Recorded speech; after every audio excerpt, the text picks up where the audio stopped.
Ladies and gentlemen, hello and welcome to Shift 37. It's the Deadlock Night Shift. I'm Puckett. We got Jake, and Jake brings great news as always. Jake, to start the show, tell our friends at home about our sponsors.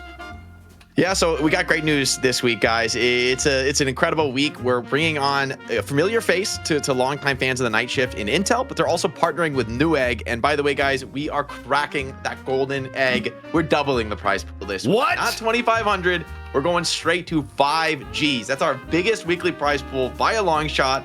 So golden egg enjoyers rejoice. This is your time to shine.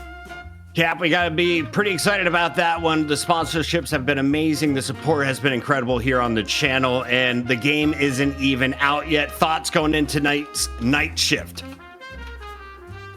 Well, I think the players didn't know the prize pool was being doubled to this. So I think for them, when they find out probably in the 90 seconds it takes from this to go live, they're going to be a little bit worried because it is insane to see that you could take home $2,500 for you and your team. I mean, that is ridiculous. And I think that's where the pressure really starts to mount for these teams who haven't really been playing for those big bucks in the past. And I mean, it's only going to go up from here in the future.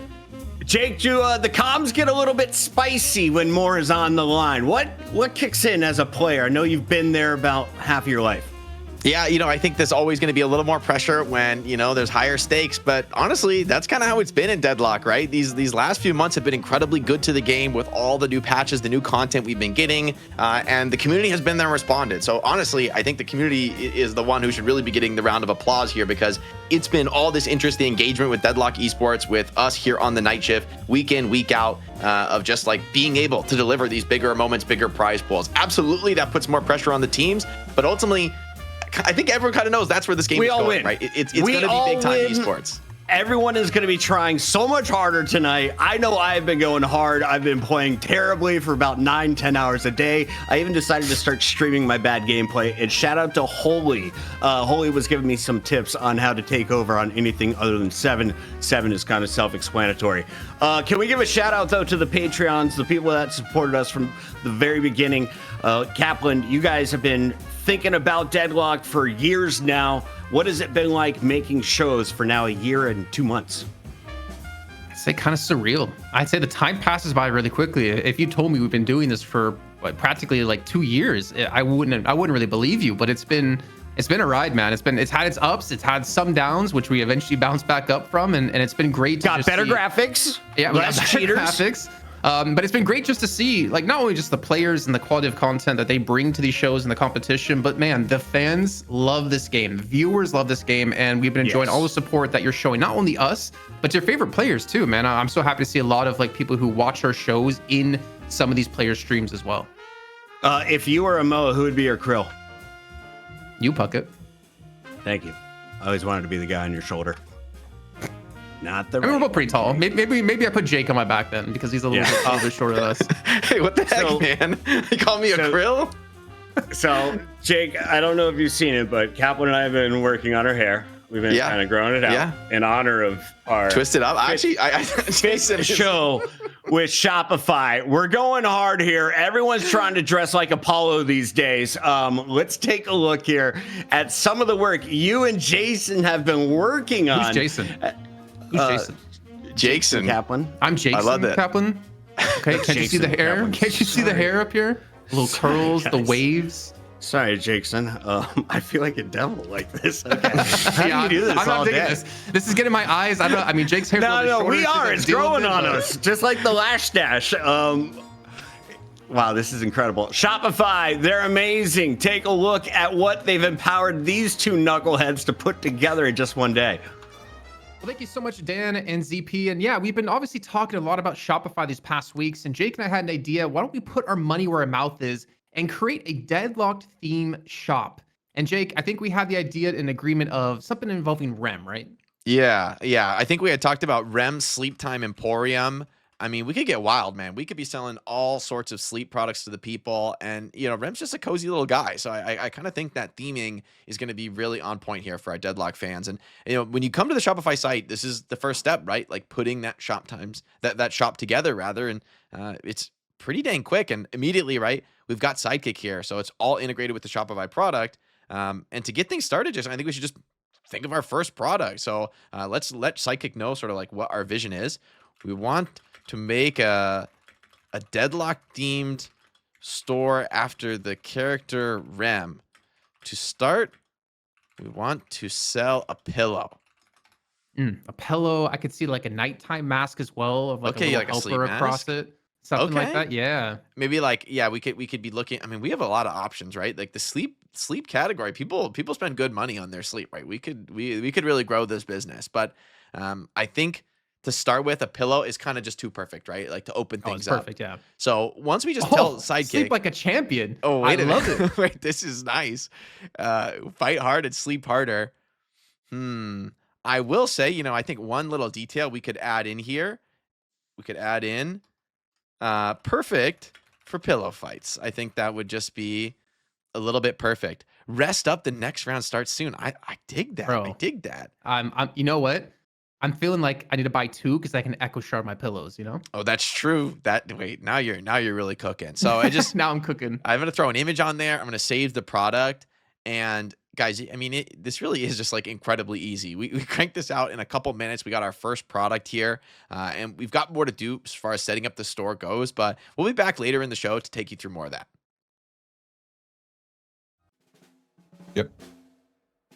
Welcome back, everybody. I hope you enjoyed me and Jason, of course, having a little bit of fun with Sidekick. I think people would be pretty surprised. I mean, that's like kind of the biggest thing about this partnership that we really want to get across is this is way more accessible than people think, right? I think having Sidekick integrated into the Shopify platform, it was way easier than even I expected to be able to hop on and just like tool around with a crazy idea. And actually, like, we're a couple steps away from like sending the shop live. You know, we go more on the show. We'll be able to show you like more of that process, but it's just way easier than you would think. That's really what Shopify is all about, is empowering you to take your, you know, wild idea and actually maybe bring it to reality, right? And maybe make this a side hustle, make a business. It's more accessible than it's ever been before. So check it out, guys. The link here at the bottom of your screen, you can check it out, whether it's in the panel or the chat, right? There's lots of ways to look at it, but check this out. Even just checking out the page and learning more about Shopify helps us in the partnership.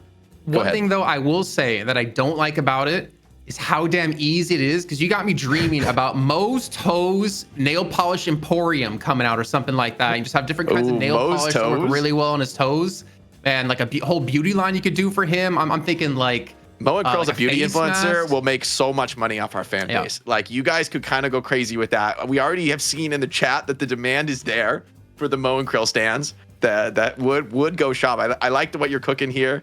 You shouldn't drop that on air, because now the chat is going to steal your copyright, get your trademark down. But they could do that in just a few minutes. Oh, you already got a trademark. Okay. Of course. You're gonna have to come up with your own ideas, chat. But Sidekick can really help with the execution. So thanks as well to Shopify. I mean, it has been huge to be able to level up the prize pool, level up the show, and just grow Deadlock Esports in a huge way thanks to the partnership. So, you know, a lot of love for Shopify here on Night Shift. They have done us a huge solid and been a great partner to work with. So a lot of love for that. Huge prize pool this week. But of course, we got a show. We got games to play. That's what the chat wants to see. Before we get too much into the details and the teams, we did have some pretty significant patch notes coming out between our last two shows. So we're going to take a second to jump in and review that. And by the way, Steewood, 10 gifted? Okay. Not bad, not shabby. I mean, you're talking about Shopify. We got to talk about him, you know, supporting the show, sponsoring the show. But yeah, there was quite a lot of changes that came through on, was it the 30th? So like kind of right after he finished the last night shift, with some pretty big changes.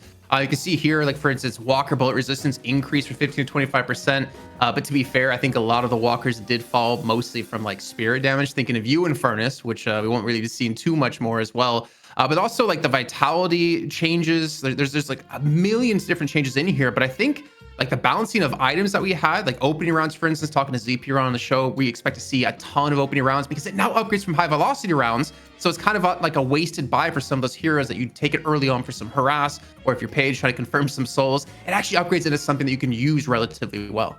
Yeah, a lot of characters, I think, that value that velocity. Opening rounds was already a really popular item to grab for efficiency, even on like Spirit Nuker characters. So I think this is going to be a super popular item. I do think those across the board nerfs to gun scaling should actually improve the position of Spirit heroes in general in the meta, because, you know, like, hey, gun scaling is just a little bit weaker from those, you know, all-in major investment bonuses. So maybe there's a little bit of impact on the drafting, but honestly, I think this is the beauty of a Deadlock patch, right? There's so many little changes to like all these items, and we can kind of like scroll through them. We're not gonna go like piece by piece. This is not gonna be our trademark 6-hour patch review. We've got esports to watch. Shadow Weave, I think, is pretty interesting. Shadow Weave was interesting. That's what we're talking about. Going to T3. I think this item is now like, this item was untouched, right? Basically, no one ever bought this item, and now I'm like, hey, you could, pretty plausibly work this in on a lot of builds. Having a T3 active invisibility item could be pretty sick on some ganking heroes. Trophy collector has been a big change too. Mo and Krill, like for Shadow Weave. I feel like you could go for Shadow Weave instead of going for like maybe a Warp Stone. And people were buying Veilwalker on Mo Krill, but now you have like, you can just pop it, right? It's like so much more flexible than it was, than Veilwalker is. A lot of lifesteal nerfs across the board. That's like a general change. Frenzy got changed pretty significantly, but I think it's actually quite good now. It's like when you get below half, you basically get this big burst of bonuses that's pretty powerful. So I think we might see that a little bit more on gun carries. Like the enemy tries to burst you and like you really have a powerful kind of like turnaround moment, which is kind of exactly what you want. We can keep rolling. I think Resto Locket, that one's pretty big nerf. Is it the stamina change to it that you can't get max, or you can't get stamina until the restore happens at max stacks, which I think it's quite big in those crucial moments in trying to escape, which we've seen it used quite a bit for. I mean, now it's just like you need more skills popped. I still think this item is probably still good and viable. I actually don't know if, I think one of the most powerful facts about it before was that at 1 stack, it gave 1 stamina, which is like really, really powerful as a ratio, obviously. So I think it might still work that way. I kind of suspect it does from these patch notes. I haven't bought it myself, I think, in a game, but still think it'll be bought, but probably not at that like 8-9 per game kind of a situation. You're not a meta slave. You're like the original OG Green and Furnace, bro. Like, you're not a meta slave. You do your own thing and you make it work. I gotta credit Rena. Rena was the original Green and Furnace. I stole the build from him, so I gotta give credit. Trophy collector on tier 2. I'm sure anybody who's been playing Deadlock this week is very familiar with this change. So Trophy collector is a 1600 item. Yes, it's been nerfed pretty meaningfully, but at half the cost, it is insanely valuable as an economy item. I still think basically all the heroes that like want to fight in the mid game are likely going to buy this. I think pros maybe value that neutral damage really highly because it affects your ability to push towers. Having that, it has a, doesn't show in this patch note, but it has like negative neutral damage, right? It actually reduces your damage against enemy towers and walkers and creeps and everything. So, I think probably will be less spot in the pro scene than in casual play, but I do think this item is probably still going to be pretty viable, especially on like fighting supports. Can we maybe, because obviously like we want to get into the games here, I kind of wanted to take a look maybe really fast at just a couple of heroes in particular that we saw drastically come out in the last few weeks. Infernus, for one, is going to stand out to me. The fact that he doesn't do as much damage to walkers anymore, I think is kind of interesting because he does half damage to objectives. That was one of the most frustrating things, that you really couldn't do much to an Infernus who could just flame dash on top of your walker and kill it. But with that change, Jake, we might see another hero come into the same role, though not as slippery, with Victor, because Victor got some pretty decent buffs in this last patch, and we've been seeing him a lot in scrims, and he actually does do a lot of damage and have that potential, of course, with the tier 3 reduced cooldown on your shock reanimation for your ultimate. Like, he can push and take walkers. Even if it costs him his life, he's still going to be doing his job. Yeah, there's like a sort of a crazy new Victor build where you basically just like full send it on walkers with your ult, and like it's pretty hard to deal with for the enemy team. Like a maxed ulti, just slamming your towers. Even if Victor dies again after the ulti, it's like just creates so much space and opportunity. So cool to see. I hope Victor kind of gets back a little bit. This was a pretty much untouched hero in the meta, so I think he kind of did need some of these changes. Fixed armor piercing rounds doing damage through petrify. Thank God. This was an insane like reality in the game that you could just get APR and full kill people while they're stunned by your ulti. So that's gone. I feel like Viper might still be playable, like for the way competitive teams were using him. I don't think this is a bad change, but she is actually going to be hit by all those like across the board bullet investment growth nerfs. So curious to see, how they shake out in the meta. But overall, I think it's a big enough patch to do some pretty interesting shakeups. I don't think it's going to like completely 180 your top prio heroes. Like there's some notable choices like Infernus that maybe won't get picked as highly, but I think this is just gonna be, it's always interesting to see after a patch. Like I love watching the pro teams, like getting your take on, okay, how should I think about this meta? What kind of heroes should I be considering to bring out and play? I love our last minute censoring by our production team to just keep it me and Billy on the screen from the community artwork. Thank you guys for keeping this sponsor friendly. Solomon is the GOAT, just like Billy. And I want to know which of these changes is going to affect Billy. If I'm a Billy player out there, if I'm looking to climb, am I buying anything new? Trophy collector. Trust me, Puckett. If you guys, if you were anything except like E6, like you should just buy trophy collector every game. Like I'm kind of convinced. E6, so I'm getting not convinced for me. trophy collector is just broken for like the chaos that's in. I mean, even at the top level, I still am seeing like at least 7 or 8 a game, and I don't think it's that crazy. So I highly recommend trophy collector. You're gonna get big stacks on it. You're gonna get rich into the late game, and yeah, that item is just pretty great in more chaotic games. I think it'll be the least bought at the highest level, and I still expect the pros to be buying quite a few of these items. I mean, it's a lot of soul economy for heroes that want to fight a ton in the mid game. If you are a noob, get Graves, buy that heroic aura, and level up your skulls to level 2. It slows them. They move super this is fast. Good this is genuinely good advice. Shoot the skulls. It's actually pretty dope. Puckett's been grinding, this morning. I've been grinding. I'm learning this game, Jake. I've got time off. I'm gaming these days. Happy birthday to me. We're taking a look at our bracket here, Solomon says, and this is a good one, Jake, because we have Bird with Glock back in business against the Chubby Bunnies. That's your NA qualifier match that led to the NA Challenger match with Melee Creeps. But tonight, we focus our attention on EU to start the evening. Lowkey W versus Leviathan, and this is a grand finals worthy, best of 7 worthy competition that'll be decided in just 35 minutes or so. So let's introduce our rosters. Who will get through to play the Abrahams this week on Shift 37? Might be Lowkey W, especially if they've been playing the way they have the last 5 weeks. Hoot, Zergy, fun to watch, but haven't been able to find their full form. They've shown their dangerous moments, but the team as a whole has struggled. Kaplan, what do you want to see in terms of improvement? What do you want to see if they're going to return to the throne? Bro, I want to see Zergy off Wraith, first of all. I think for me, Wraith is like your Geist to you, you know, where you just don't really see good things out of her, and we don't see it's Zergy good in like concept, bad in execution, right?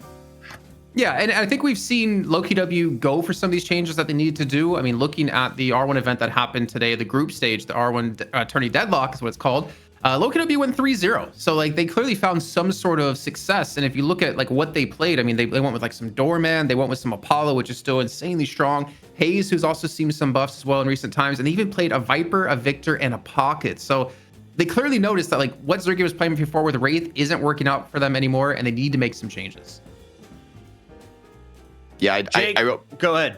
Well, I was just going to say, I think this is a team where you look at the individual players on this team, and I feel like there's so much potential on this roster. Yes, after they brought Zergy in, it slowed things down for a bit, but I do think this is just one of those teams, like, you got to give them a little bit of time to cook.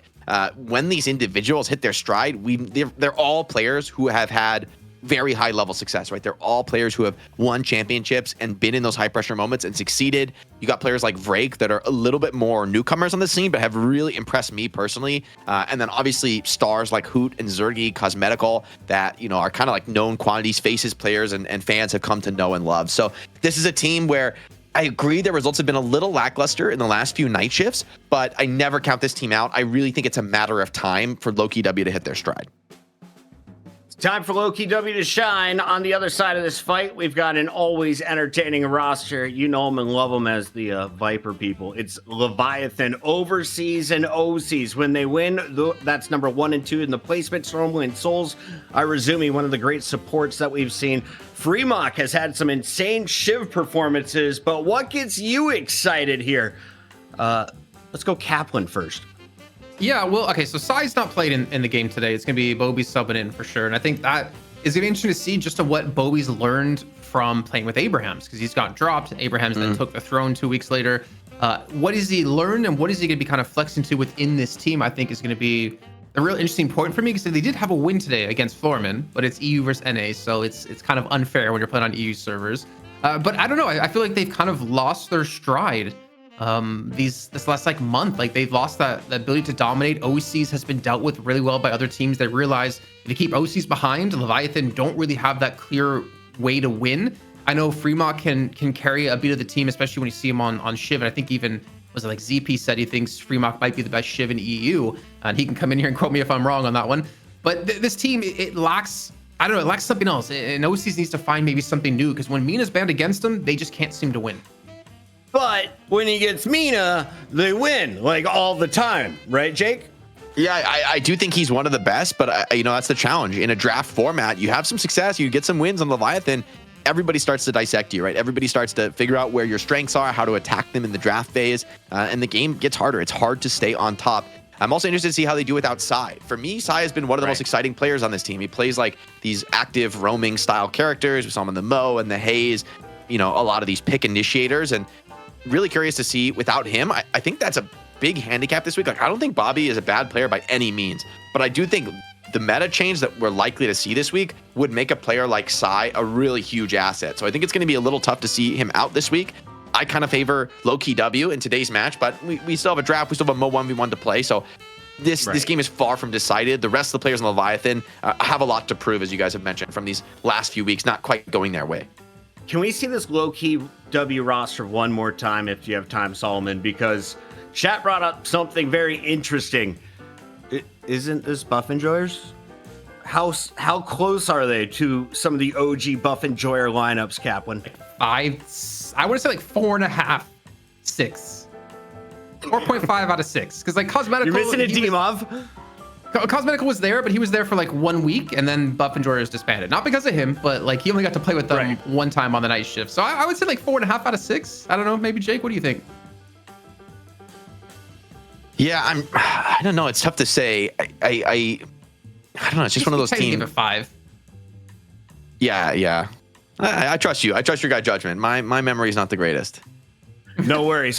In the meantime, we got to give a shout out, Vanatar, the Avatar. I totally butchered your name, but I saw it in the chat. Thank you for the subscription. We appreciate all of you. We're ahead in the future. We're already watching the Mo and Krill. You're about to witness it next, and it's pretty awesome. Here we go. Lowkey W, Leviathan. We got Matt going up against G-Freak, Zerbsy, Goober, Braden, Calcord.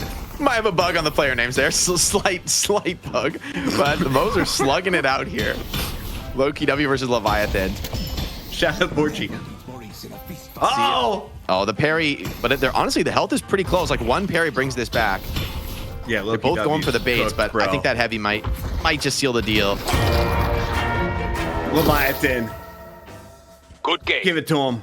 All right, what do you take here? Do you want to pick first, or do you want to pick second and third back to back?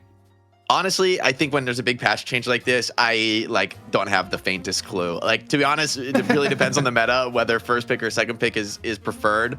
So I honestly, I don't think at this moment that's going to be too decisive in the draft, because I expect a lot of chaos in the drafts in terms of like different teams going to have different perspectives on the meta, which heroes they want, how much to factor in your comfort and preference. So for me, the draft is actually, it's harder to get an edge in the draft earlier on. Like you have to, whoever has the right read of the meta is going to have a huge advantage. And I think that's going to matter way more than whether you're first or second pick. So when things stabilize, I value that Mo 1v1, I think, a little more highly. That's a respect ban on the greatest Shiv in EU. Shout out to Double Digit in the chat who called that out. I actually don't mind the Shiv ban. I think Fremont I think that's his best hero. He looks super comfortable on all the movement tech and stuff. Leviathan respond by taking out Apollo. So already 2 first bans on some of your like mid-game high spirit damage nuker heroes. Makes sense to me, right? Like if gun damage has been nerfed, the spirit damage nukers are going to be some of the highest carry rolls. And 2 heroes I think kind of want to take all those fights in the mid-game and potentially go trophy collector. Doorman, first pick. Welcome back from 0 picks, like 12 episodes in a row, to first rounder. We love to see it, Jake. That's the bounce back in a career everyone has, or could have.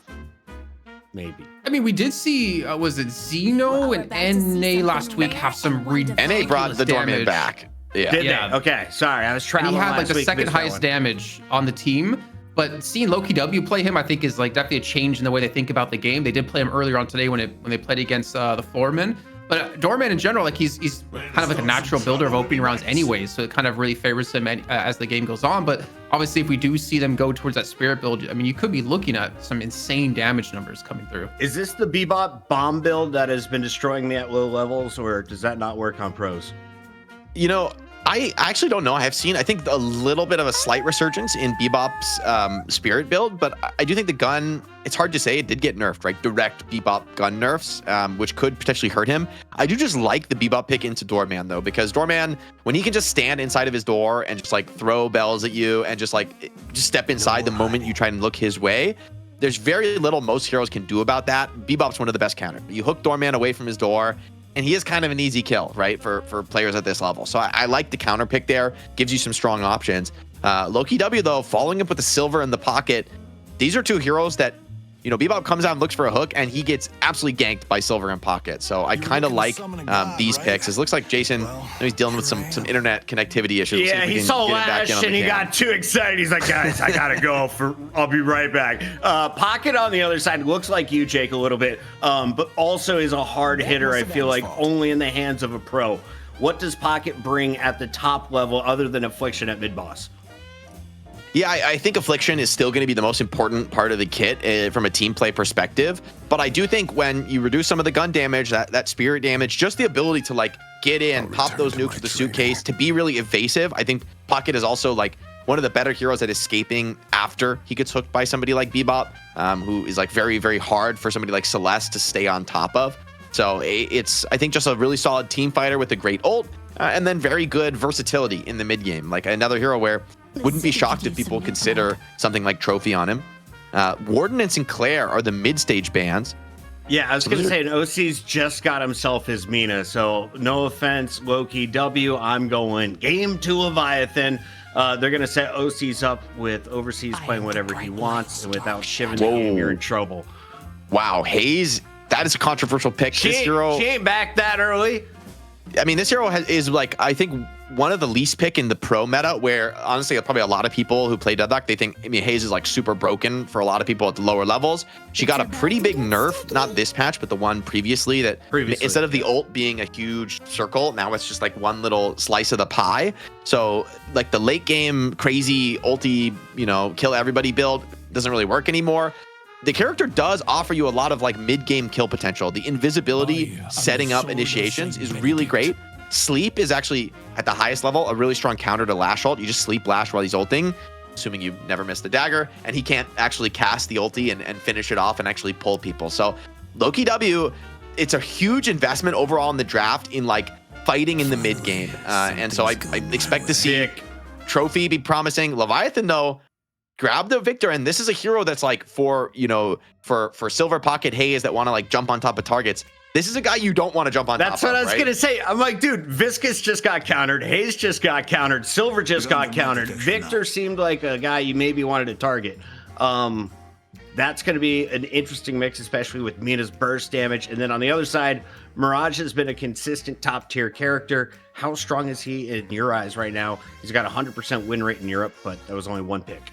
Yeah, I do think Mirage is still very good. You got to remember, think about all the gun scaling nerfs. Mirage is a, you know, quote unquote gun carry, spirit but damage, realistically does mostly spirit damage, right? It's like he has some relevant gun stats and he is going to do some gun damage, but in the end, you're really playing for those Jin's Mark stacks. You're playing for the Scarab tick over time. And so I kind of think Mirage could actually be a big winner of this patch because he doesn't rely on that gun scaling nearly as much as a lot of the other characters in the hard carry role. So you could say the same about Mina, to be fair. So I think maybe both teams, you know, really being aware of changes in the recent meta. Yeah. I do like the Mirage, though, because the other 5 heroes on Lowkey W, there's like a lot of like run at you and fight. And it's really just Mirage who should have full freedom to like catch all the safe waves, farm up like crazy. And I do think Mirage is one of the scariest heroes in the game when he hits like a crazy Souls peak early in the game. Being able to pick and choose your fights with Traveler, get in and out, and being very hard to catch with Tornado, or Dust Devil, I should say, these are really valuable attributes. So I personally like the Mirage pick to finish it off. To your point, I think Leviathan has really good tools. The question in my mind is, can they actually get towards the later stages of the game with multiple carries coming online? Or can Lowkey W really push the pace with Hayes, Doorman, Viscous, and try to, you know, put the pressure on to maybe end the game sooner than Leviathan would prefer? I think if this goes late, I really like Leviathan scaling, but Lowkey W, I like the tempo they're bringing to bear here. So it's kind of on Lowkey W to play a really strong early and mid game, but based on some of their recent performances, like I mentioned in other tournaments, and also Leviathan having a sub, having Bobby in instead of Sly, I think that'll hurt them this meta. So I think it's anybody's game, but I always like these tempo drafts. I was going to say early change, and now you're bringing in a heavy hitter like Bobby, who as long as he gets going, you got something good there. I think they kind of were aiming maybe at him with the Shiv counter as well if Fremont wasn't the target. Something to look at here moving forward, though, is, of course, who is going to take the early game. Jake, do you think a team has an advantage after looking at the draft? Yeah, I'd favor Lowkey W in the early game. I think they have like better roamers, better early game team fighting and ganking, especially like pre-ultimates, right? Like in those first 5 minutes of the game. Really favor Lowkey W. I think they have really some of the best tools in the game for those kind of fights. However, Leviathan have amazing comeback tools. They have the Lash ulti, which for me is like one of the best comeback defend your walker team fight tools. Bebop hook is insane. Like you could have a big lead and your carry just gets hooked, you know, into a really bad position and it's just over for them, right?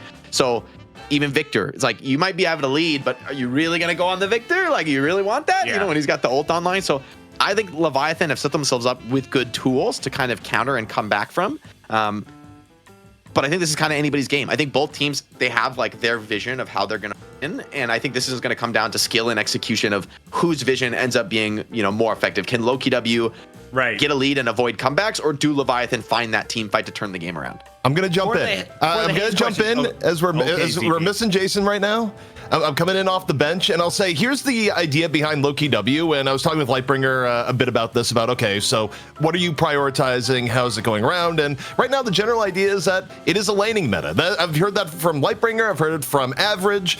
In general, people are going, we just need to win in lane and go ahead from it. That's why things like Trophy Collector aren't being bought at the pro level, even though they're still really good in pubs at the moment. And you kind of look at Lowkey W, you have a bunch of heroes that are really good in the lane phase. So, you know, when Jake brings up, hey, okay, you know, for Leviathan, they have a really good late game. How do they get there? I think that's the exact thing to focus on. And realistically, for me, I look at it and go, you need Bebop. You need Bebop to have a good game. And what is Puckett doing right now? I think yeah, it's like Bebop Lash. I think Victor could be cool in that same vein as like, hey, gank me, guys. You're in a lead. You're, you know, get another kill. I'm Victor. Come fight me. And then you end up caught by the Lash ult, the Bebop hook. I think Celeste and Mina can be like that. You end up chasing them for kills and you go a little bit too deep. So I think this is going to be a very good bellwether test because they're almost like really divergent thoughts from the teams. Like one team feels to me very early, very aggressive, very tempo. The other team is like, well, you know, survive and we will just like make the big team fights and have a better late game. Shut up. Can we pause for a second? Yeah, we just got a 10 gifted subs. I also now have 10 subs on my Twitch channel, and 6 of them are different variations of Viper pregnancy enjoyers. To whatever clan you guys are building, shout out to your Discord. You guys are amazing. This game is ready. But also, Obikin, make me a believer. I'm willing to pay it forward. If you can win with a Haze and she looks good, I'm gifting 10 to your channel. Let's get it going. Okay, on the mic for this one, we got Jake and ZP. Thanks again for the 10, Chris. Thank you, Puckett. And as we get into this one, we'll see. We're trying to get Jason back in. We're figuring out some internet, but thank you, ZP. I don't want to cut my hair as short as ZP's is, man. Don't make me do his hair as well. Are you back? You sound good to me, brother. Well, I mean, I think I sound fine, but this Italian internet is just driving me crazy, man. And I cannot think of a good way to put ZP and Jason's name together. Yeah, you guys don't have the celebrity couple obvious combo name, which is a clear issue, I think, for the casting. It's always significant when it comes to planning on the night shift. Our first thought is, how is this going to look on page 6 TMZ? Yeah, I mean, Puckett's son works. Jakeson, I guess Dan doesn't work. And Uber's, I don't know. I guess he kind of works. I don't know. I haven't seen him in like years. Anyways, I think hopefully my internet's better and I can actually see what's happening in the game here. Then I missed the entire draft, but I am seeing a Viscous, a Haze, a Pocket. Silver I kind of expected to come through. Mirage I'm not too surprised to see, but seeing a Viscous come in for Lowkey W, it just doesn't feel right if it's not Hoot or if it's not D-Mob. Yeah, I mean, for me, I think this is like 2 different visions of the game. That's what we were saying in the draft is like, you know, for Lowkey W, tons of tempo, tons of early fighting, and then like kind of just Mirage to solo carry the late game. You know, maybe obviously others can scale too, but I think Mirage is really going to get a ton of farm potentially with this draft. But Leviathan, a lot of late game and some good comeback tools from the Lash ult and from the Bebop hook. I will say this puts a lot of pressure on Lowkey W. Like, if you lose the laning phase, I think this game starts to feel really scary really quick. However, you've got great tools to gank early and maybe win those lanes. Look, Silver's ganking right now. Silver is ganking at pre-2 minutes. I think we saw this a little bit in North America last week, especially when it came to the Bebop. He's going for the counter gank here off to the side, and Irizumi have to hit a nutty hook if they want to be able to pick off the kill here, because I don't really expect they're going to go in for this exchange. Considering I feel like Lash isn't really going to do a whole lot. Neither is Pocket, to be fair, as she takes the ground strike damage down to 8 HP. And it looks like he will just barely get around the corner in time. No chase to come. Oh my god, what Fremont did go for the chase, and he gets the kill. Doesn't matter if it's on Shiv or Lash, he's still going to put the paint on.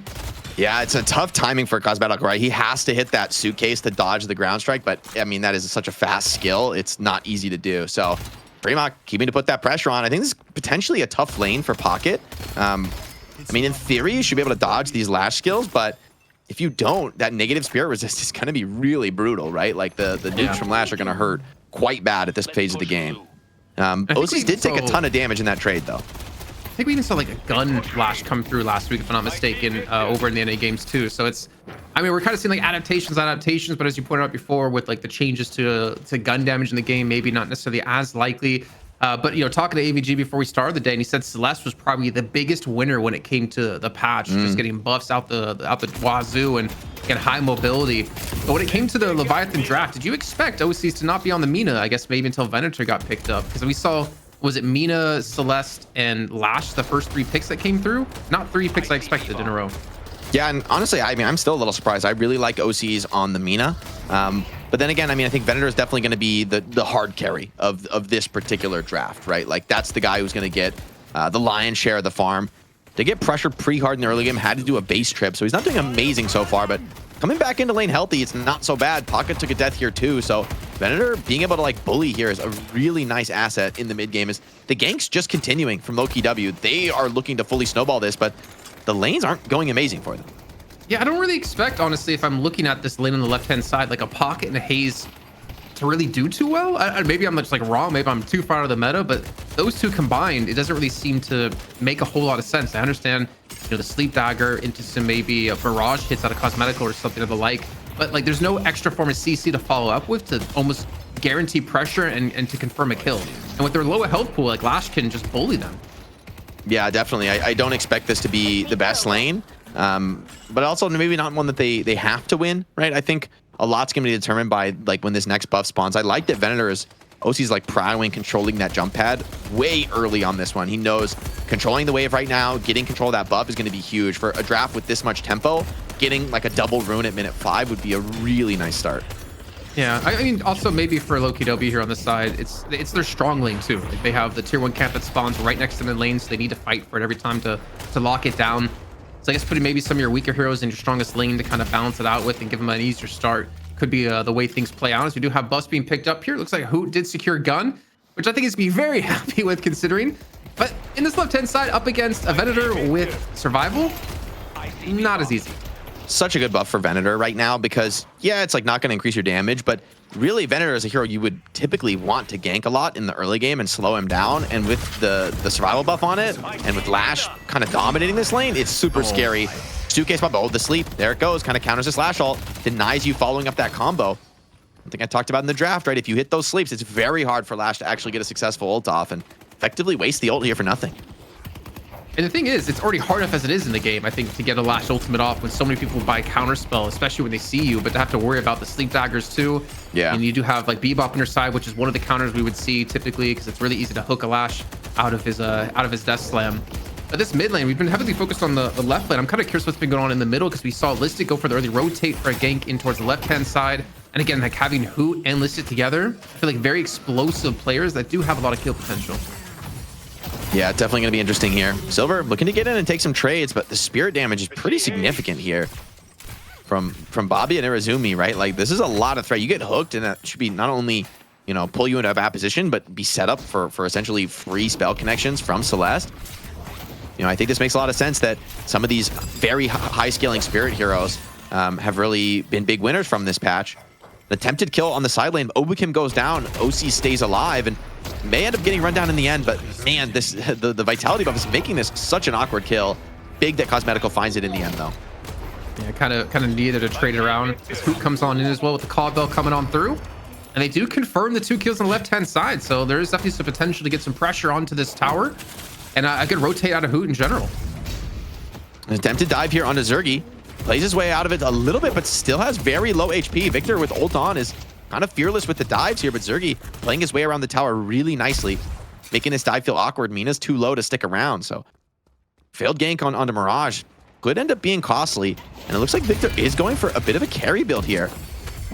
Brig, by the way, just picks up a kill on Rake, who stuck around way too long trying to get some heals off the minions and gets punished. Oh my god, and Moby's gonna go down as well here. The big kills coming for Lowkey W when they need it. Up 2K so far in the game. Even Irizumi being sent into the Baroness Hotel, maybe confirm into a killer after this, but the parry comes on through, takes out Listic, and actually falls to the bomb. Listic getting parried, and it's costing him his life.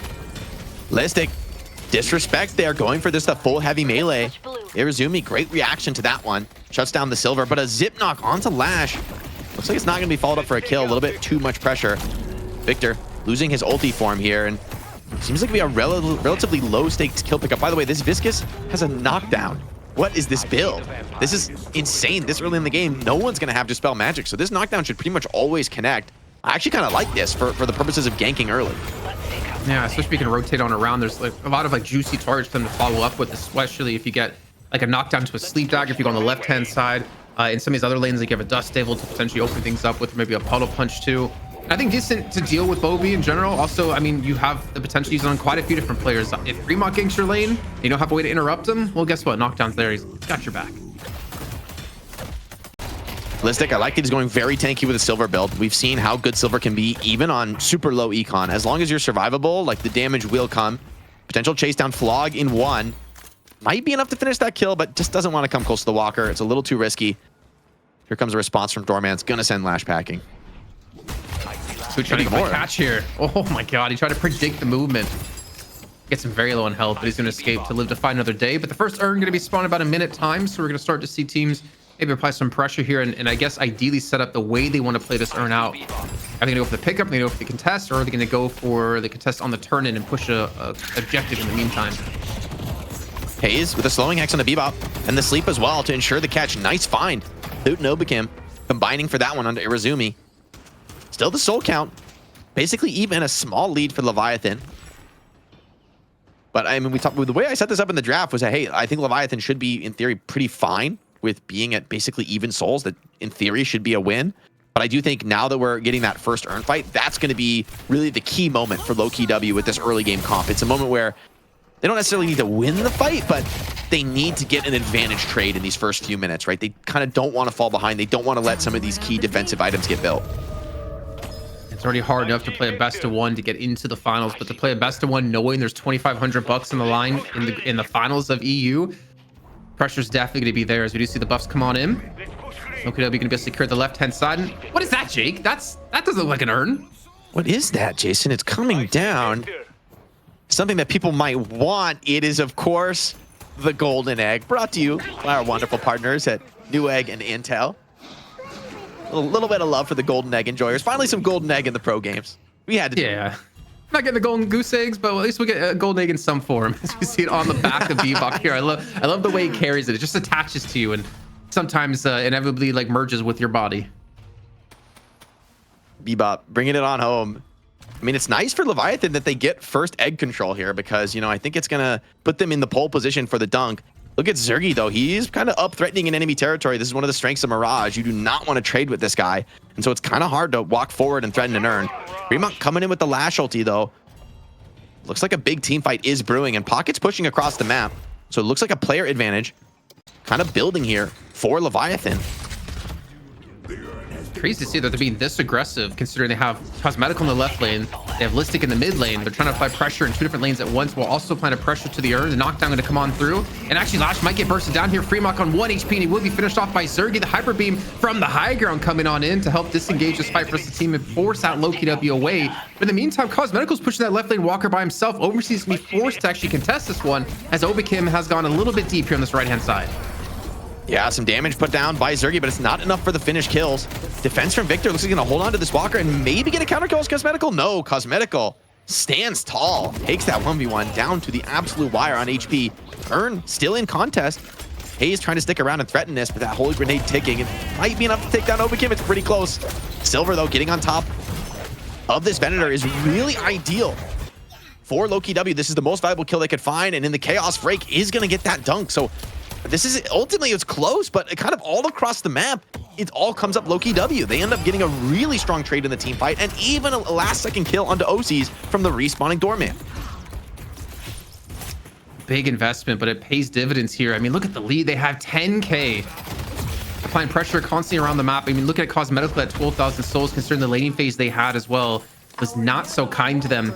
A big jump up in economy for him in particular. And I think more importantly, you're also kind of staying ahead of the Victor, because we know how much of a formidable force Victor can get once he gets farm. Though I don't know if we're going to see Overseas in particular being fed farm in the way we would see Victor in the past, considering you do have a Venator and of course you have a Mina on the team at the same time. And with the way the game's playing out right now, if they take this 10K lead Lowkey W has, you might not even get to the point for Victor to be that late game carry. Yeah, we talked about that issue of a lot of mouths to feed. I think you know 10K lead is getting pretty significant. The next turn, it's kind of on the verge of comeback. Some attempts be going on to pocket. They do find the hook, but people have reactive barriers. It's actually Bebop who is in huge trouble here. Lash ult connects onto one. Cosmetical silence as well, and Mina does manage to finish off that kill. So 2 kills to Leviathan, finding some of those comeback souls that they need to stay alive in this game, and they're going to get away without dropping any counter kills. Even a push on the Sidewalker at the same time. So across the map, really strong pressure from Leviathan, doing super well. We're seeing what Victor's supposed to be doing in the game, trying to push down this walker with 2 players there. I think he's getting the walker against him. Yeah, he's gonna get it. There's no way they're gonna stop him. Knockdown comes on in, but it's too late. And I think the thing is, I think we're gonna see that quite often in this game. I think maybe the next urn or the next egg we see spawn in, Overseas might do the exact same thing on the right hand side. Yeah, this is the power of the wall breaker, right? He just basically runs it down to the walker. You know he's gonna die. The other team knows it too, but with that, I mean, the reanimation actually does like a pretty huge amount of damage. It's pretty sick for being able to pressure down walkers and just put that last bit of burst damage in, and trying to get through 2 full health bars from a Victor means it's a lot of time for the creeps to hit. So that's really mitigated what was a 10K lead is now just 4,000 souls. Lowkey W, though, still in the driver's seat, and with some good ultimate tempo right now, they could try to look for more with Sinner starting to respawn. Let's take out beef headed to blue. I almost want to say Leviathan kind of almost actually came out ahead with that walker being down. I know we don't quite have the amount of souls you need to start to use that extra flex that you got, but it is quite big indeed here. And the game plan for Leviathan, I'm still trying to figure out what it is, because their comp isn't really necessarily oriented around team fighting, because you do have like Lash in there with the ground slam, which is definitely big. The Shining Wonder as well to come in from Celeste can be quite helpful, even like a Hyper Beam. But they're kind of like a subtle pit comp at the same time with Bebop. I don't know, like I can't really read into the identity of what Leviathan is trying to pull off here, unless maybe it's just about playing some comfortable heroes that's kind of good in the meta right now.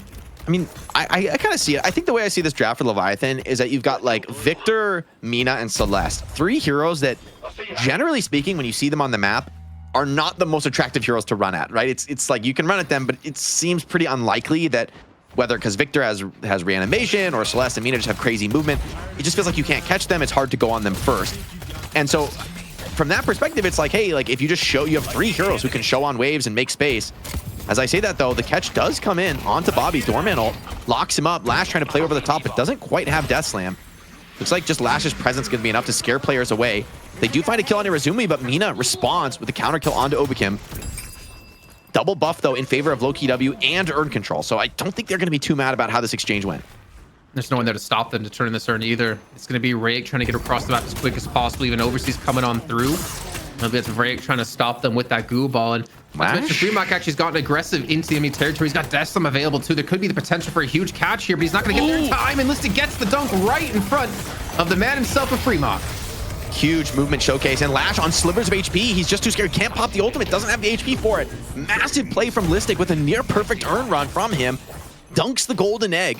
Brought to you, of course, by our wonderful partner at Newegg. And gets a kill for his trouble too. So that is huge from Listic, right? Like that's very much a showcase of how top tier movement really gives you an advantage in competitive Deadlock. Like, you know, his really, really clean Urn run. I think if we watched the whole thing, we would be pretty impressed. We saw some very nice movement from him so far. And then beating the Lash to the punch and even getting that lockdown counter kill. Very, very nice. It's like quarter of a second, if even that. That's how much, like, that's how well the movement actually worked out for him to get ahead of Freemark there. Or maybe a little bit of a delay from Freemark. But, I I mean, either way, you're still looking at a pretty hefty lead of about 7K here. Mid boss, I mean, if we talk about mid boss in general, I think we have to kind of acknowledge the fact they have Doorman. Doesn't have Vortex Web, but obviously has the ability to cart you away. You have Cosmetical with the Affliction, which I don't know if he's gone towards Glock it or if he's going towards Spirit Pocket with Ult Max. They did nerf pocket gun damage over and above the straight up nerfs to gun overall. So I'd be surprised if it's not Spirit, but I like that he has, you know, this is the old pocket Spirit build, right? You still go Cult Sack for the scaling. And you know, it's a little bit of extra investment just to get the gun spike. So you're not completely all in with the Spirit. Well, Fremont, he's kind of all in here. Cosmetical comes on in to take down Bobby, though. He's also working. It's keeping Lash away, and Fremont just can't really afford to engage this one. Let's push yellow. Yeah, I like from Hayes that she backs off instead of chasing that kill. They're getting a walker elsewhere on the map, split resources, and they end up just getting, hey, it's a 1-for-0 pickoff onto Bobby, onto Celeste, who's a hero that you kind of want to have scale in this. Even Mirage getting this other side walker down to half. Mina's chasing this. Venator's coming in, but Mirage is sitting on Dust Devil. He's just baiting you, right? Like, Zergy is happy as a clam right now, farming up 19k souls. And, I mean, look at the build, too. Like, the damage from this Mirage is actually pretty insane right now. Escalating exposure early means with those max beetles, like, you really can't fight in Mirage when he beetles you. Because he's not only damaging you, he's also healing off of the back of that damage and getting a bunch of escalating procs. So when the Jin's Mark does proc, it hits like a truck. Not to mention he's got opening rounds, so if you're fighting him like head-to-head on full HP, he's going to easily drop you into like a Jin's Mark burst potential. Oh my. Speaking of burst Goodbye, potential, I resume, he gets completely bursted, turning into scrap metal. This is a brutal bebop game. Like, honestly, there's so many heroes. Like, you go out and look for a hook, and the enemy team has like legit 5 heroes who can like counter-initiate on you and punish you. Like, I feel like this is a game for Irezumi where you just said like AFK and wait for people to overextend. But I mean, like, you go for any kind of opportunity. If you fail it, your team is going to run away. Like, they are not going to be able to stick around to help you. I mean, who does he hook in to try to confirm into a kill? And what do they have to back it up with? I see like a slowing hex, maybe like a gut shot of OCs could put him into a wall, so you lock them down long enough to confirm it into a kill. But like beyond that, there's really not much other than just brute force the damage. Yeah, you just need overwhelming player numbers, and it really feels like Fremont, Bobby, or Fremont and Irezumi getting left out to dry. It's just like back and forth every time these heroes that kind of want to fight early step up on the map. Lowkey W meets them with essentially the full force of the team.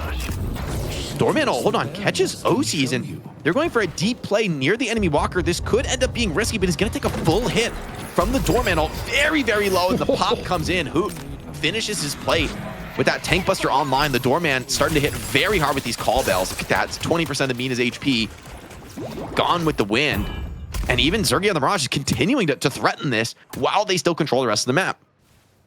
I'm not gonna lie, I'm so happy to see Zergy play Mirage. I was kind of getting tired of the Wraith arc. I feel like Mirage fits so much better. I mean, you have a solid escape, you have solid damage, and he has ridiculous aim as it is. Not to mention like the macro play that we know Zergy can do, which he was doing earlier on, pushing that right lane. I think around that like second urn that we saw Listic able to dunk on in. A little bit of a fade over towards the mid boss, a little bit of a feint trying to maybe pull them on in.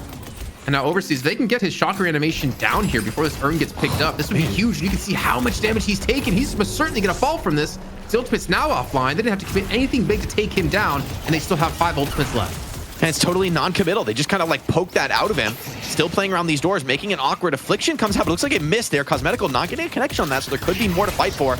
Double buffs available for Leviathan. This one could be their best chance. They do find the Lash ulti onto Obikin, but the cube blocks all the follow-up damage. Now it's kind of up to Bobby to find a carry in this team fight, but everybody's just trying to run away from the silver. Looks like it's every man for himself. Leviathan beating a hasty retreat. Iridomini thrown in, but it really doesn't feel like Lowkey W are respecting it whatsoever. This team fight is coming up all Lowkey W.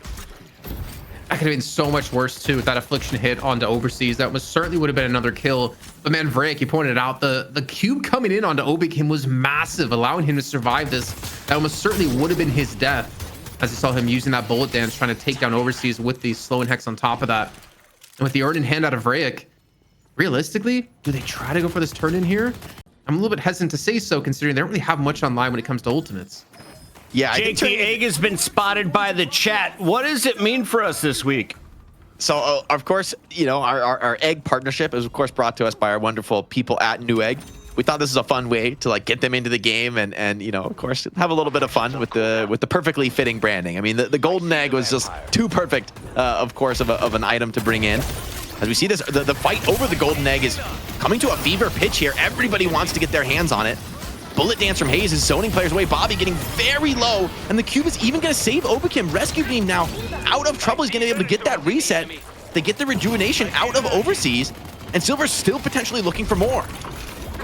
They forced him into a fight before the Urn actually got dunked on in, and it seems to be going all the way here for Lowkey W. Fremok's going to have to go back to base here. Cosmic comes in, actually cleans him on up, trying to use that door.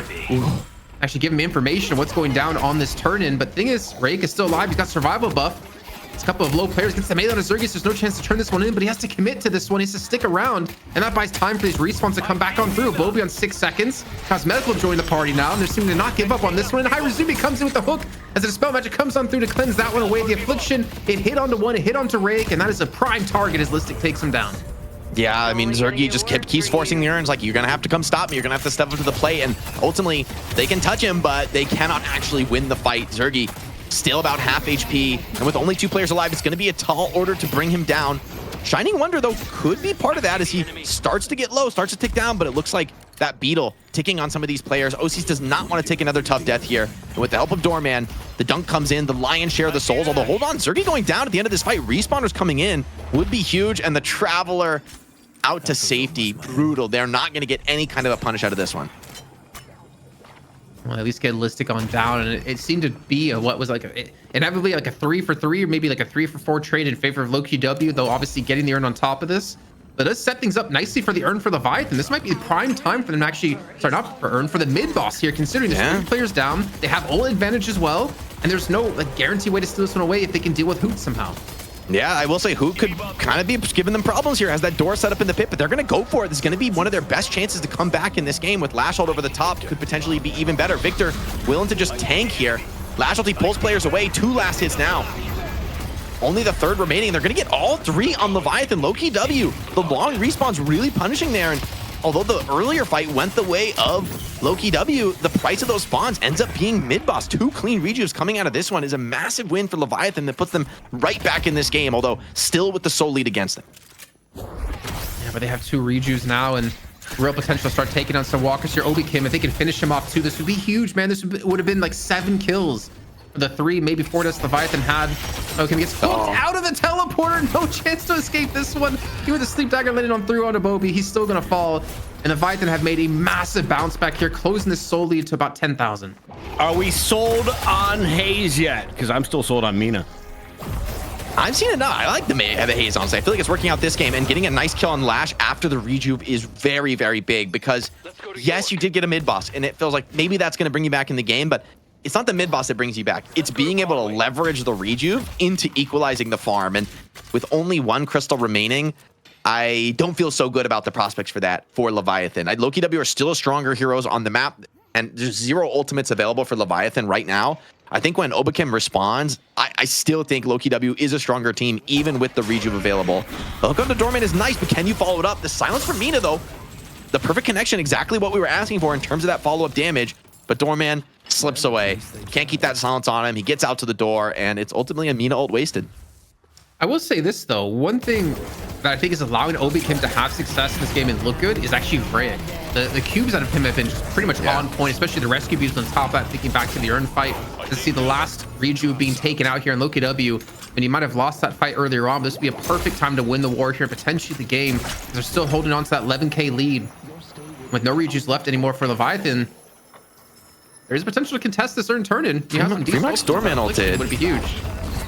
Will they be able to finish this kill? This is a really nice find. The Lashold is one of the key tools in the team fight, and it looks like he is going to stay alive to live another day. Zergy does claim a walker on the other side of the map. Looks like the exchange was for an Urn Dunk, but an Affliction on 2. Lowkey W say, okay, we know Bobby's out of the fight. We know he's not ready to contest us. And despite being full resource here, Celeste can't contribute at all. 2 quick kills.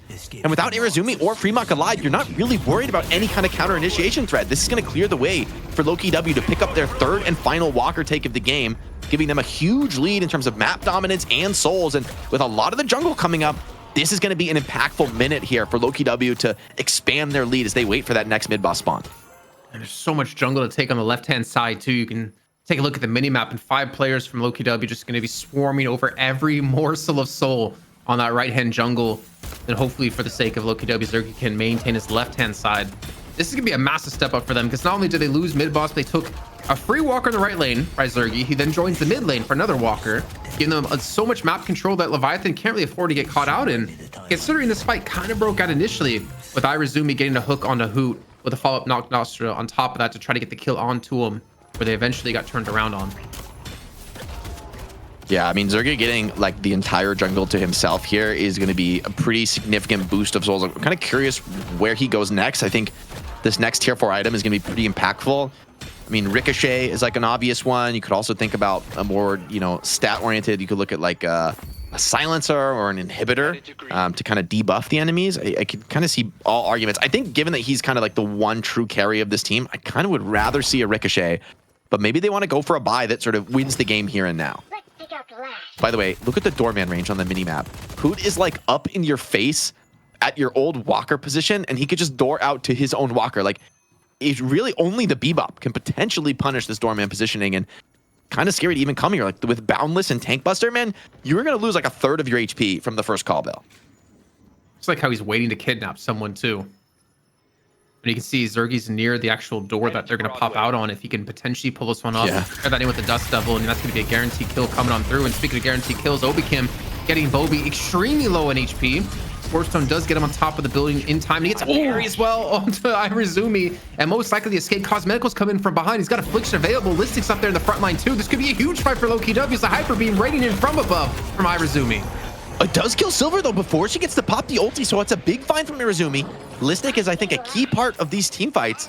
And I think because of that kill coming in, while you're still going to get that extra bonus onto Bobby, but I don't think they're going to continue to push the pace without their key frontliner, I think, that kind of hold some of the aggro from OCs and Rayek. So still a 2-for-1, but not the worst trade in the world. That kill on Listic is pretty valuable.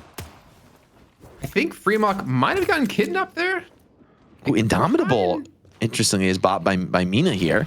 I think we've not seen this item much in pro play, but it kind of makes a lot of sense on Mina, right? Especially in this world where I think Indomitable, I actually don't know if it works on the doorman. That is an interesting question. I couldn't tell you, to be honest. I feel like it should, but I guess well, I'm sure we'll see it at some point. Maybe he's not going to try. Jason? Yeah, Spirit Burn got buffed. Like Jason, the Spirit Power Jason, ratio. What's up? are you seeing that notification? Ah, cried like a child. What? I think is that 2 zeros? Excuse me?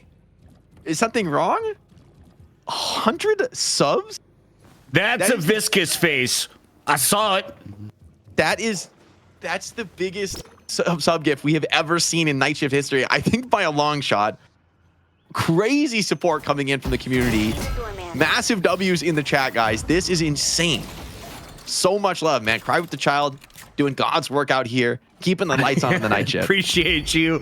Everyone is now gonna get a double cheeseburger tonight. I think the donation or the note was like, I want this this egg earn mod. Okay, I mean, all right, 100 gifted. I feel like we can make that happen, man. I really feel like we can make that happen with 100 gifted coming down. So we'll have to chat more about that. But this guy doing God's work, we're gonna have to. I think honestly, might have to just release it to the community straight up with that 100 gifted. By the way, Affliction on 3. Back breaking. Lowkey W. They've had that golden egg in their hand long enough. They want a taste of the prize money too, and they might be booking their ticket to the money match with that one, Jason. I think Hoot kind of set that up though. I mean, doing the amount of damage he did to Bobby with just a call bill or two, plus like Spirit Burn, Cosmetical takes on Rake, trying to escape. It got the huge mana advantage here. You gotta be careful not to lose anyone though, because mid boss is gonna be up. There's a real potential to turn this into some shrines, into a mid boss, and then a potential finish. It's the dream cannot fight. Get away. The puddle punch there, man, just bounced him and juggling him. Where's okay, OC's back in the base, but I mean, this is rough. This is mid boss. You might be able to take like a shrine while taking mid boss. I think that maybe is too hard against the Venator, but this is at the very least double buffs plus earn plus mid boss. He's looking out with Iridomini, trying to put some pressure on. He doesn't want to give up these towers for free, but with the doorman playing the door, man, this is so awkward. He just can't get the follow-up. Hoot is just harassing him, and now he's getting ganked from all sides. The doorman goes in from behind, looks for the gank, the cube to save him, and even OC's falls. That clears the way for these two to come heavy melee down, open up the first shrine of the game. And I mean, this is a crazy advantage to pull off. This should be backbreaking here. I mean, I don't see how Leviathan come back into the game after a fight like that. Nah, not me either, man. I mean, just so happy for me to see Cosmetical back on Pocket. I think one of his like best heroes and stuff that I wanted to see for such a long time within this team. And Lowkey W, we're talking about, you know, bringing out some old guards or old dogs here with a Pocket. The fact that they kind of got slapped down really heavy when it came to mid boss, but the bounce back out of them in particular to kind of stay focused and to be able to leverage the fact that Hoot is doing some crazy damage with Spirit Burn plus Boundless, plus the ability to kidnap people from halfway across the map has really allowed them to get back in this game. It's a big lash hold onto 4. Wait, hold on. Crazy connection from Fremont. It gets all 3 rejuves out, but still the rest of the team is healthy, and Affliction comes in onto 3, so it won't be without its price. Still, every kill is impactful here, but if you can find a single one, Bobby dies just as the first layer patron drops. He is not going to be alive for that second layer fight, and already they have lost the Victor ulti. So while Lowkey backs off, they look to maybe farm and expand this lead. It's full desperation from Leviathan. They're going to force this team fight and look for the kills, but Lowkey W more than ready to receive them. 3 have hit the deck, and almost certainly with them the chances for Leviathan to be on into the money match. It is Lowkey W's day today, and with $5,000 total prize pool on the line, $2,500 just for EU, before we even consider the crowdfunding, this is a great week to hit your stride for Lowkey W. Such a crucial time to do it too. They've looked like a shadow of their former selves these last weeks after being able to take the title. They've been unable to win here the night shift with Zergy on the roster, but that might change tonight as they do get that rematch up against Abrahams and the chance to take the title back for themselves here. And Puckett, I cannot wait to see the damage breakdown here in this match, because Hoot has to be like top 2 damage.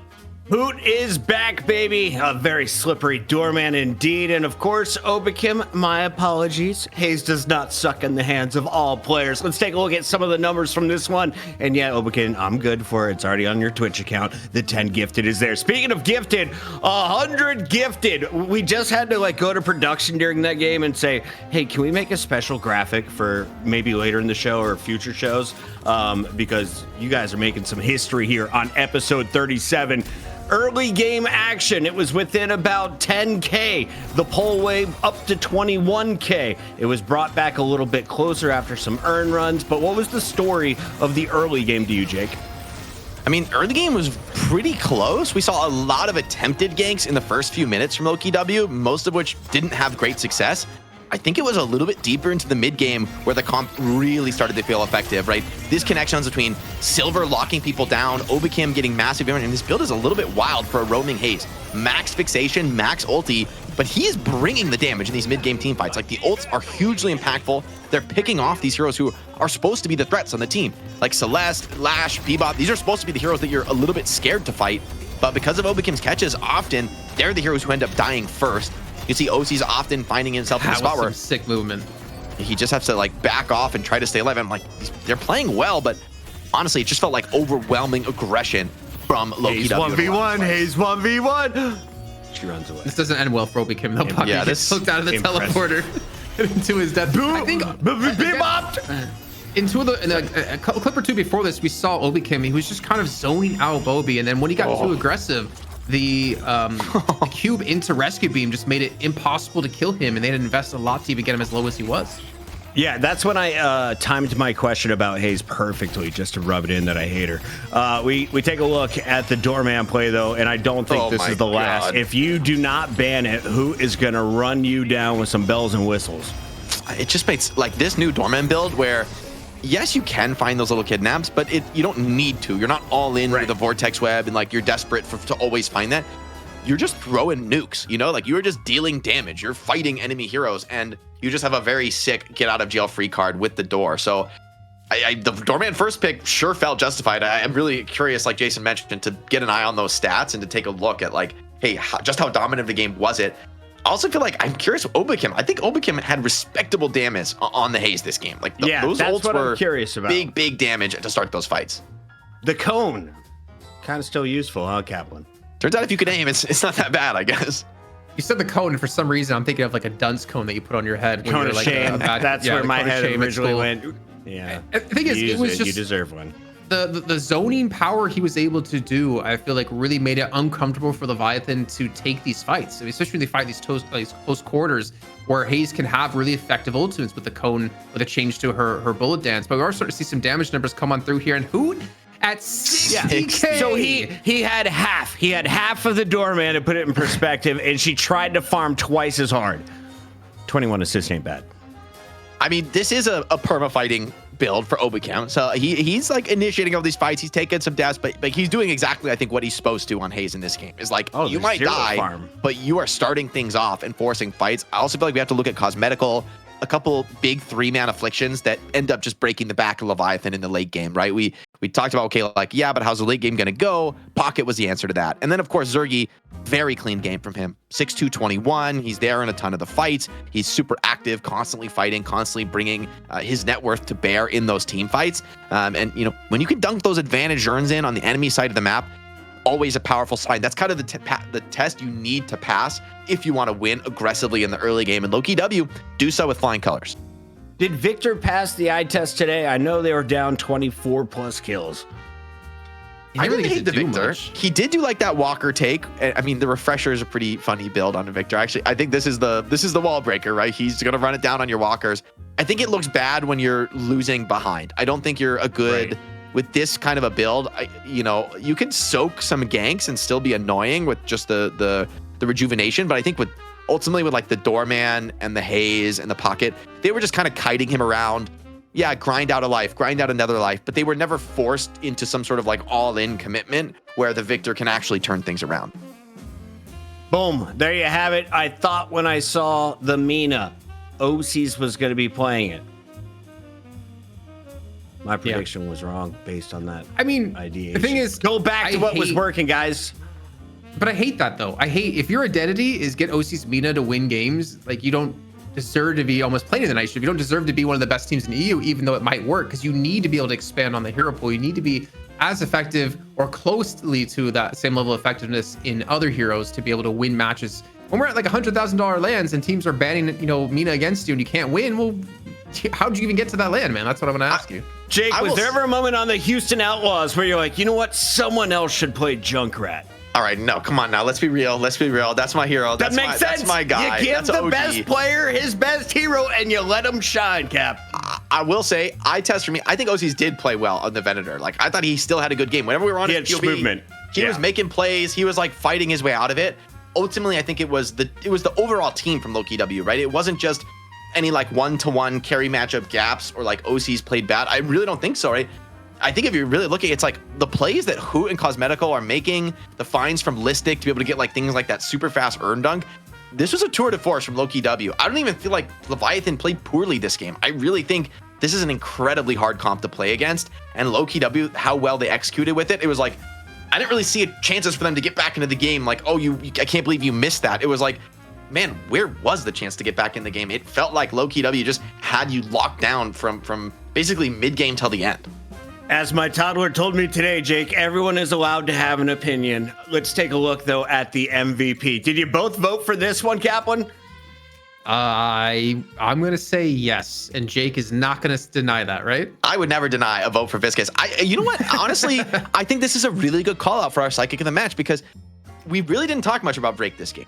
He was just doing his thing on Viscous, but what we did constantly see from him was the big saves, right? It let Listic just go absolutely full aggro, completely fearless aggression, and he's getting saved and pulled out when things go wrong. Same for Obicam, right? Hayes is just, you know, no defensive items, all in aggro with the ulti, and then when you try and get that big turnaround play to counter her initiation and get the kill, the cube is constantly saving you. This knockdown rush build, very compy, man. This is like when you get the knockdown procced on you at like minute 4, you're like, who is this guy and why is he built this item? And I kind of like how you see some different forms of Viscous as well. Like if you look at Goober, he's a very aggressive Viscous player. He likes to go for kills. He's a bouncy boy. He'll bounce on as much as he can to go for those kills. But then you see like more support oriented, like we're seeing out of Rake here, which he still has a ton of damage to back it up with, but some like clutch plays. Like here, he saves Obicam. Another point happens right here where he's able to cube Obicam again and pull him back. I think he's just playing at the right position at the right time for the team to help them have an escape plan, but to also like alleviate, or not alleviate, but to kind of enhance what Obicam and some others are able to do in the team. Yeah, I think the style of supporting Viscous is actually perfect when you have more than enough aggression on your team. As we can see from the way Hoot, Obicam, Listic are playing this one, what you're lacking arguably, right, is the defensive utility. And I think like we've seen Viscous kind of be feast or famine on the support role. Sometimes it feels really bad. This was, I think, a real demonstration of exactly how the character can look amazing when you're just throwing in nukes. The enemy doesn't even get the chance to think about going on you because you're constantly initiating on them. And the cube, although it's defensive, right? You're really just saving people who've already done a huge amount of damage, letting them reset their cooldowns, and then they can go in again and be aggressive again, right? So the cube in the end is sort of creating more damage, more impact Chat for the rest loves of your the team in cube. the fight. Everybody we all love needs the cube. Who doesn't love a little when I'm rest? about to ult or I'm Graves and I've just used all my abilities to close the range, and then you stop me, peek. All right, let's talk a little bit about what we got in store for us in the future, because you said some championship level play was shown in this last matchup. Great versatility from our challengers. Who do they have waiting for them, Kaplan? This is a doozy. Man, Abrahams, they looked so different last week. They looked untouched. They looked like the dominating team that we used to see in the past. And I think part of that might just be due to the fact that they're all speaking Russian to each other, which they couldn't necessarily do when they had Dimov and Hood on the team. But also, they picked up the scraps from Lowkey W by taking Empty Dreams, who's been able to excel within this team as well. I'm not scraps. He's definitely I'm a treasure. I mean, if Discarded treasure. Take home $2,500. You can't talk about scraps whatsoever. This team is starting to look unstoppable. I want to see what they bring today. I hope this wasn't like a 1 week thing. I want to see them have that same level of performance that they've had in the past. But Lowkey W also looked completely revitalized in this match. I know they're not officially part of our stats, but shout out to Tracklock for all of my builds today. Jake, before we go to the break, anything you want to say to all of the gifters? This has been a record-breaking first quarter of a show, and we haven't even gotten to an EU final. I mean, it's very little that can break my focus on a game when I'm locked in. And I'm not gonna lie, I don't think I looked at the screen for like a minute after we got that huge 100 gifted. So huge support from the chat, guys. Saw tons of gifted so far today, coming in from everybody. So all the subs in the channel, even all you just viewing, tuning in every day, even if you're not able to sub or give gifted, guys, it means a lot. The community support is why we are here today. It's why we've been able to level up the prize pool, to bring these big partners in and build up Deadlock esports from the ground up. So just a lot of love to the community. We got a lot of great Deadlock esports action though coming your way, and every single Wednesday night. Absolutely, stay locked in. It's the Deadlock Night Shift. We'll tell you more on the other side of the break.